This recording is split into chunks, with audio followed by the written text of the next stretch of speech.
music influences your painting. And when I saw that, it was like I could just hear sounds, you know, and... Yes, that's an interesting comment about the relationship of music to my work. In the studio, when I'm figuring things out, no music. When I'm writing, no music. When I'm mixing up paint, no music. But when I look at the painting and I have to get the paint on the brush and start doing things, then I kind of need music at times, most of the time. It sort of helps me have confidence, perhaps. It helps me, like I dance in my studio too. I'll be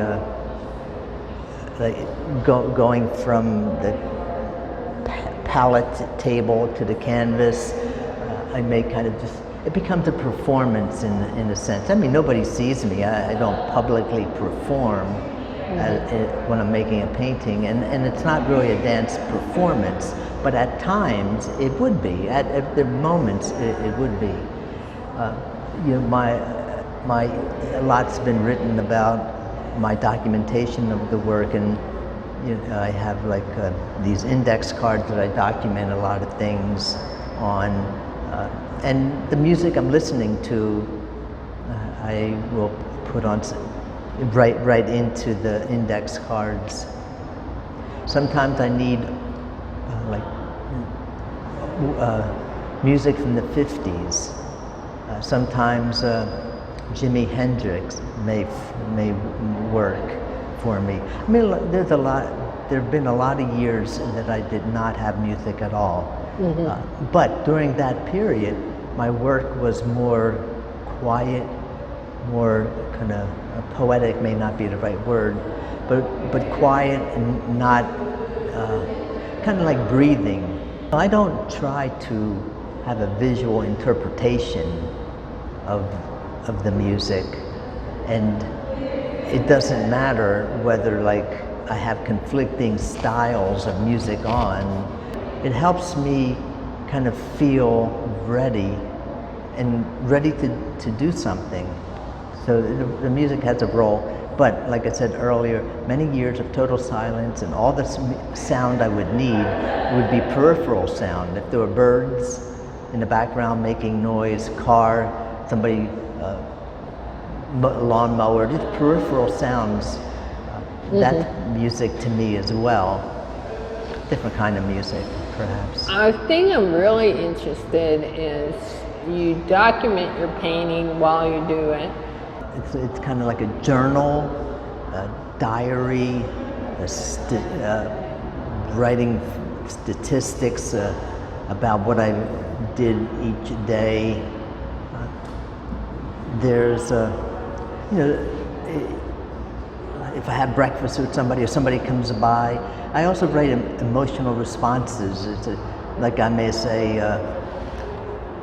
well, I'm paranoid about the effect of this particular part of the painting, and then I may call my wife and she'll come in and take a look and she'll say something that, no, I think it needed that kind of contrast. And you know, I'll record some of that conversation that, yeah, Martha came by and she said, yeah, this is a kick-ass painting. Yes, it also functions as statistics. It functions, if I can say it, well, if I have to repair a painting, I should be able to go to the cards and read, see technical information on what medium, what colors I used, so I could kind of remix it if I need to do a repair on a little edge of a painting or something. So yeah, some of it's technical. Does it ever influence your next painting? Do you say, well, I like this painting and I want to take something from it and use it in the next one? That happens all the time. I don't really make studies for paintings. Each painting that I do will contribute to the starting point. Probably one of the more interesting things to me in each set of index cards would be the section that has questions. Like, what questions do I have? I'm more interested in the questions, identifying the questions than the answers.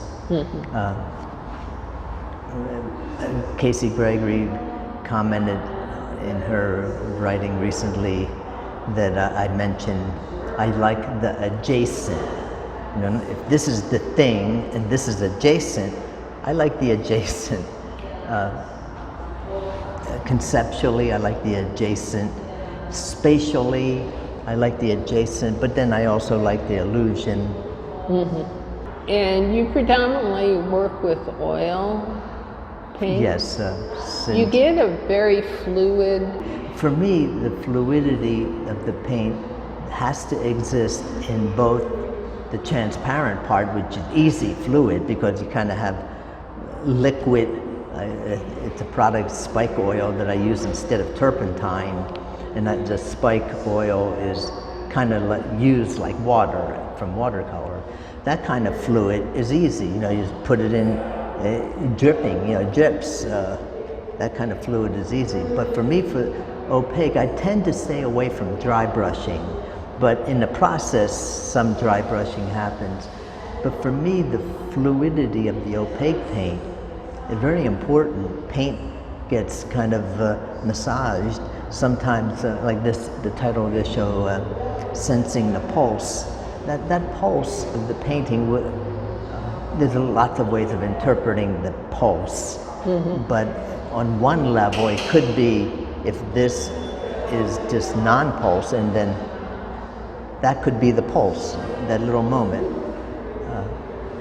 And the pulse, for me, works best when it's fluid. For recording, getting that little twitch. That little twitch is a technical thing as well. Like on the one hand, it's all technique. On the other hand, it's all concept. It's kind of some weird blend between the two. If I'm painting and I put the paint across, then I reload the brush, put the paint across. See, I start with a big brush, I put paint on the brush, different colors on the one brush, and kind of go through. And then as I kind of look at it, and keep loading the brush, go back across it. As I'm looking at it, I'm evaluating it. Ooh, this is coming along good. This is looking good.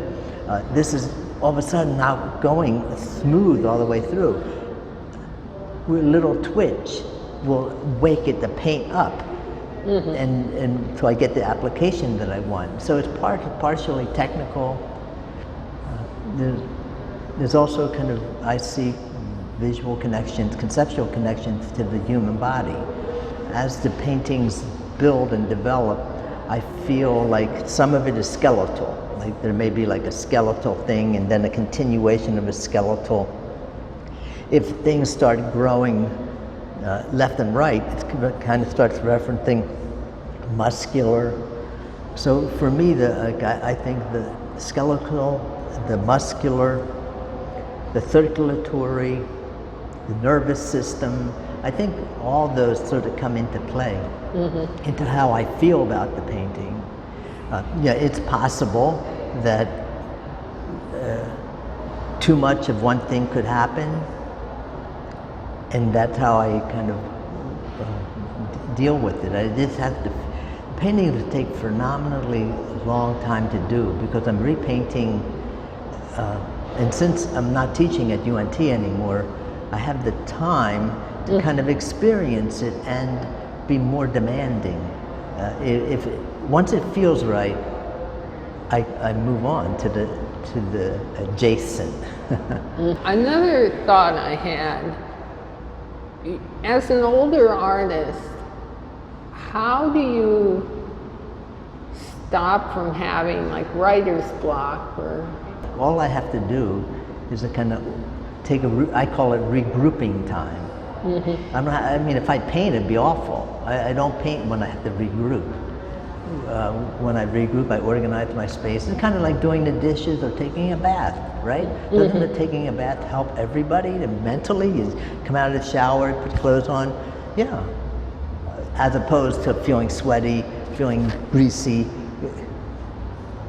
So like that little time in the studio to regroup kind of helps me from because by the time I get it organized, my mind's kind of fresh. I guess everybody goes through blocks, creative blocks, myself included. It's just part of life.